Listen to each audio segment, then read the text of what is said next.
Ganja seberat 2,5 kg berhasil digagalkan Satres Narkoba Polres Manokwari.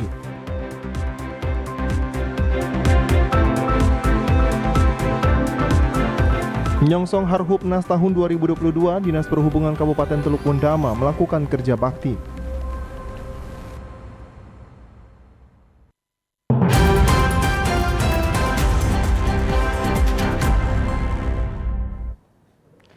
Selamat petang saudara, berita Papua Barat hari ini kembali hadir menjumpai Anda edisi Jumat 16 September 2022. Sejumlah informasi dari daerah di Papua Barat akan kami hadirkan untuk Anda bersama saya Esti Ika. Inilah Papua Barat hari ini selengkapnya. Saudara, Satuan Reserse dan Narkoba Polres Manokwari berhasil menggagalkan peredaran narkotika golongan 1 jenis ganja seberat 2,5 kg yang dibawa oleh AW, seorang pemuda di sekitar Jalan Siliwangi. Ganja tersebut dibawa pelaku dari Jayapura ke Manokwari, Papua Barat. Seorang pemuda berinisial AW berhasil diciduk tim Opsnal Narkoba Polres Manokwari pada Minggu 11 September 2022 pukul 06.00 waktu Indonesia Timur di sekitar Jalan Siliwangi, Manokwari. Penangkapan dilakukan setelah polisi menerima laporan bahwa ada ganja yang dibawa dari Jayapura, Papua dengan menggunakan kapal laut.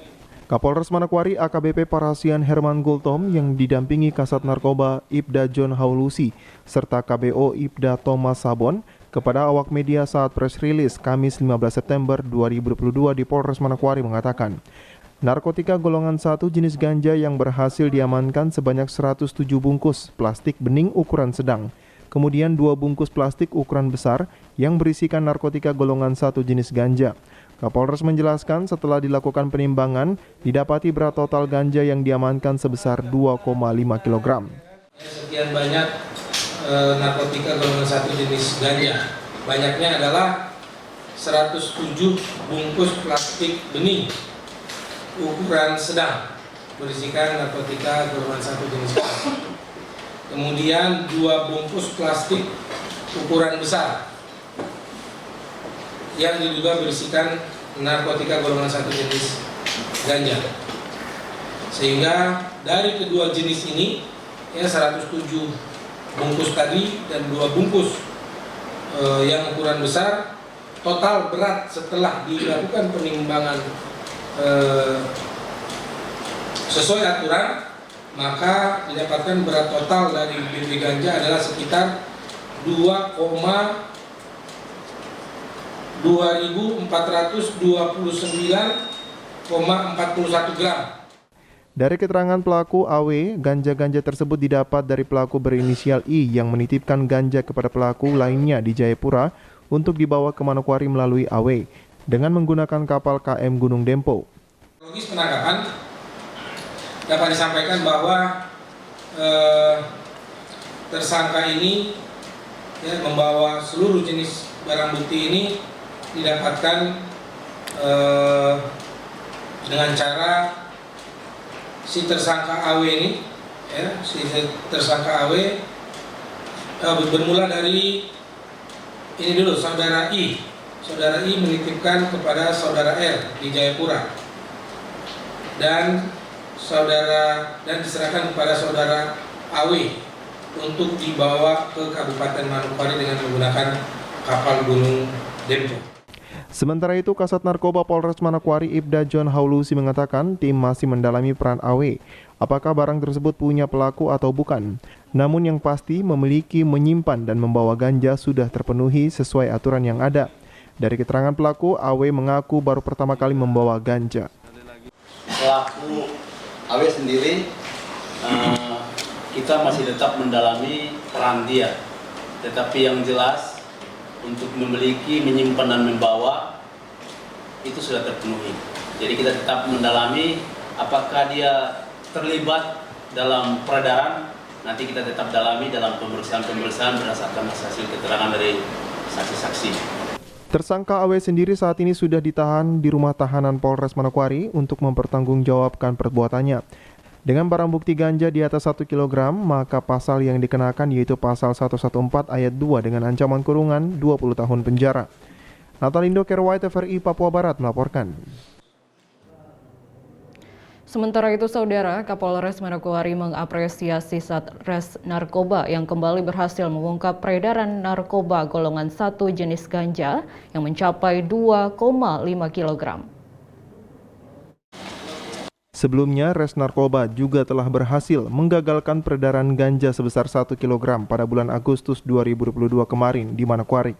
Kapolres Manokwari AKBP Parasian Herman Gultom mengapresiasi kinerja seluruh personil Satuan Narkoba Polres Manokwari yang kembali berhasil menggagalkan peredaran narkotika golongan 1 jenis ganja di wilayah Manokwari. Apresiasi penuh ini tidak hanya diberikan oleh dirinya, namun apresiasi juga disampaikan di seluruh pejabat utama Polres Manokwari yang selama ini sudah serius melakukan pengungkapan terhadap obat-obatan terlarang yang masuk di daerah ini. Pertama, kepada seluruh anggota Satres Narkoba, tim yang ada untuk prestasi yang sudah ditorehkan, ini apresiasi penuh dari seluruh pejabat utama Polres Manokwari kepada rekan-rekan Satres Narkoba yang sudah fokus serius dalam melakukan pengungkapan tindak pidana narkoba khususnya di wilayah kita, wilayah Kabupaten Manokwari. Baik rekan-rekan, saya langsung saja. Hari ini koordinasi terus akan dilakukan Polres Manokwari dengan Polda Papua Barat, Badan Narkotika Nasional BNN Papua Barat terkait jaringan narkotika jenis ganja maupun narkoba yang masuk ke wilayah Kabupaten Manokwari, Papua Barat.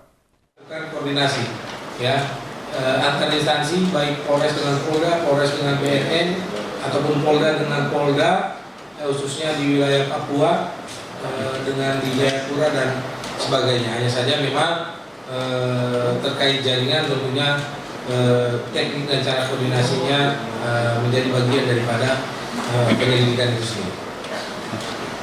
Dari pengakuan pelaku AW bahwa ganja kering yang dikemas ke dalam bungkusan plastik ukuran kecil dijual seharga Rp1 juta. Natalindo Kerewait TVRI Papua Barat melaporkan. Saudara, pengimputan data dari admin setiap OPD sangat diharapkan dapat segera masuk ke keuangan agar pembayaran TPP dapat dilaksanakan agar para ASN dapat bersemangat menjalankan tugasnya. Hal tersebut diingatkan oleh staf ahli Gubernur Papua Barat Niko Tiket saat memimpin apel gabungan di lingkup pemerintahan Provinsi Papua Barat Jumat 16 September 2022. Dikatakannya hingga saat ini pembayaran TPP masih menjadi pertanyaan oleh pegawai di seluruh OPD kapan dapat segera dibayar. Niko Tiket dalam arahannya mengingatkan kepada admin di setiap OPD agar segera menginput data kehadiran dan juga kinerja setiap pegawai di seluruh OPD untuk diinput ke BKD dan diverifikasi. Selanjutnya akan diserahkan ke BPKD untuk dibayar dari bulan April hingga bulan Agustus. Tapi ada kesalahan. Kesalahan itu dari mana seharusnya disampaikan. Bahwa yang sudah betul dari keuangan harus 5 bulan. Tetapi ada juga yang tetap mempertahankan 4 bulan. Kita sudah kasih tahu. Berarti yang jadi admin itu yang terlambat. Admin itu yang menyelesaikan semua baru masuk ke keuangan. Nanti kepegawaian verifikasi kehadiran Bapak Ibu sekalian. Lebih lanjut disampaikan, TPP adalah hak pegawai dan akan segera dibayar selama 5 bulan. Untuk itu, pegawai di lingkup pemerintahan Provinsi Papua Barat dapat menunjukkan kinerja yang lebih baik dan juga rajin masuk kantor. Jadi ke depan Bapak sudah terima apalagi yang dituntut oleh pemerintah provinsi. Bapak Ibu harus aktif. Jangan lagi ada bilang kita belum dibayar. Artinya sudah dibayar, malas lagi. Kita ini pegawai yang harus melaksanakan tugas. Kita yang dipilih, kita yang terpilih. Jadi Bapak Ibu kalau ada yang tidak jadi pegawai, ya berarti itu tidak terpilih. Karena sudah jadi pegawai, banyak tuntutan. Ini informasi kepada Bapak Ibu saja. Tidak usah dipermasalahkan, tidak usah dilakukan berlebihan. Tetapi ini koreksi supaya kita betul, saya sudah terima gaji, sudah terima TPP. Jadi itu hak Bapak untuk menyampaikan. Untuk pembayaran TPP selanjutnya akan lebih ketat lagi berdasarkan kelas jabatan dan kinerja. Saat ini pemerintahan Provinsi Papua Barat telah menyiapkan anggaran 1 tahun sebesar 350 miliar untuk pembayaran TPP. Jimmy Tabisu, TVRI Papua Barat melaporkan. Saudara Biro Otsus Sekda Papua Barat berharap OPD yang mengelola dana Otsus dapat menyusun materi hasil pembangunan Otsus di daerah untuk dipamerkan dalam pameran Otsus secara nasional. Pameran Otsus yang mempresentasikan pembangunan otonomi khusus di daerah atau provinsi yang memiliki kekhususan dan keistimewaan tahun 2022 akan dilaksanakan di Provinsi Aceh pada tanggal 21 hingga 23 September 2022. Dan terkait hal itu, Provinsi Papua Barat akan menyiapkan data untuk dipresentasikan oleh pejabat Gubernur Papua Barat pada kegiatan pameran nantinya. Abner Singgir, Kepala Biro Otonomi Khusus Sekda Papua Barat saat ditemui mengatakan, pelaksanaan pameran Otsus yang akan dilaksanakan di Provinsi Aceh adalah untuk memaparkan hasil pembangunan Otsus yang akan disampaikan oleh kepala daerah, sehingga sangat diharapkan kepada OPD yang mengelola dana Otsus dapat melakukan rapat bersama untuk menentukan materi apa yang akan dipaparkan pada pameran nanti. Itu daerah khusus dan istimewa yang tiap tahun itu bergilir di semua provinsi. Tahun ini di Aceh, nanti tanggal 21, 22, 23 pelaksanaan pameran Otsus. Nanti ada materi yang dipresentasikan oleh gubernur masing-masing terkait dengan hasil pembangunan Otsus di daerah istimewa dan khusus. Jadi nanti siang kita rapat teknis menyiapkan agenda materi untuk nanti dipresentasikan gubernur di Aceh nanti. Untuk itu, OPD pengelola dana Otsus dapat berperan aktif memasukkan data-data pengelolaan dana Otsus dan juga pembangunan Otsus di daerah. Selain pameran, akan ada presentasi dari setiap kepala daerah berupa inovasi dan juga perubahan-perubahan yang terjadi dalam pembangunan di Papua Barat. Ini OPD pengelola Otsus bisa proaktif untuk menyampaikan data. Nah, data itu nanti ditampilkan ke sana. Jadi, di sana itu kita tampilkan presentasi gubernur. Selain itu ada pameran masing-masing stand oleh provinsi untuk menyampaikan hasil pembangunan itu. Ada inovasi, ada perubahan, itu yang perlu tampilkan. Pameran dan juga presentasi Otsus yang dilaksanakan bertujuan untuk menyampaikan hasil pembangunan Otsus, sehingga masyarakat dapat mengetahui penggunaan melalui dana Otsus. Seperti afirmasi Otsus pada penerimaan di Polda Papua Barat dan juga Kodam 18 Kasuari dan bidang keagamaan seperti pembangunan rumah ibadah. Jimmy Tabisu, TVRI Papua Barat melaporkan. Nyongsong Hari Perhubungan Nasional tahun 2022, Dinas Perhubungan Kabupaten Teluk Wandama bersama dengan sejumlah instansi terkait melakukan kerja bakti membersihkan kawasan Pelabuhan Wasior. Selain membersihkan sampah dan merapikan kawasan pelabuhan, kerja bakti juga menyasar areal pantai di sekeliling pelabuhan. Material berupa potongan kayu, dahan pohon hingga kotoran lainnya dikumpulkan kemudian dibakar. Sementara itu, untuk sampah plastik dan sampah organik dikumpulkan dalam karung dan selanjutnya dibuang ke tempat sampah dengan menggunakan truk sampah. Setelah di kawasan pelabuhan, kerja bakti dilanjutkan pembersihan sampah di sepanjang jalan dari Taman Masosaya Topai hingga Pasar Soyar. Aksi bersih-bersih itu melibatkan sejumlah instansi di lingkup Kementerian Perhubungan seperti Kantor UPP atau Unit Penyelenggara Pelabuhan Wasior, Kantor Unit Penyelenggara Bandar Udara UPB Wasior, dan juga Pelni Unit Wasior. Kerja bakti bersama merupakan bagian dari rangkaian kegiatan dalam rangka peringatan Harhubnas tahun 2022 yang dimana puncak perayaannya digelar pada 17 September 2022. Dan kerja bakti sosial yang melibatkan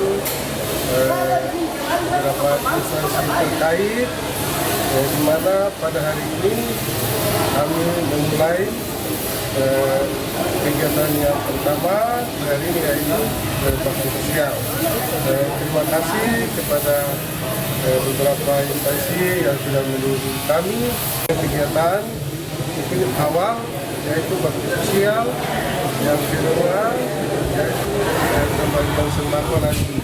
Sementara itu, Kepala Unit Penyelenggara Pelabuhan Wasior Yosep Kambado yang ikut turun langsung dalam kegiatan kerja bakti mengatakan Harhubnas menjadi momentum bagi setiap instansi di bidang perhubungan untuk semakin meningkatkan mutu pelayanan kepada masyarakat. mungkin ketertiban. Jadi ini dengan pelabuhan-pelabuhan lain, terutama pelabuhan yang saya kemarin jabat di Serui, nah itu kurang tertib karena di pelabuhan itu terjadi hiruk pikuk kendaraan roda 4 maupun roda 2, ojek semua ada di dalam. Dan penumpang turun mengganggu penumpang. Saya berharap ya mungkin di depan secara pelan-pelan kita menertibkan ini. Ya mungkin yang pertama ojek dulu. Kita dilarang masuk batas pintu pagar ojek standby di luar sambil menunggu penumpang maupun bawa penumpang. Harhubnas juga rencananya diisi dengan kegiatan vaksinasi massal dan pemberian bantuan sosial berupa sembako kepada masyarakat yang terdampak kenaikan harga BBM. Dari Wasior, Teluk Wonda, Mazek Adonara, TVRI Papua Barat melaporkan.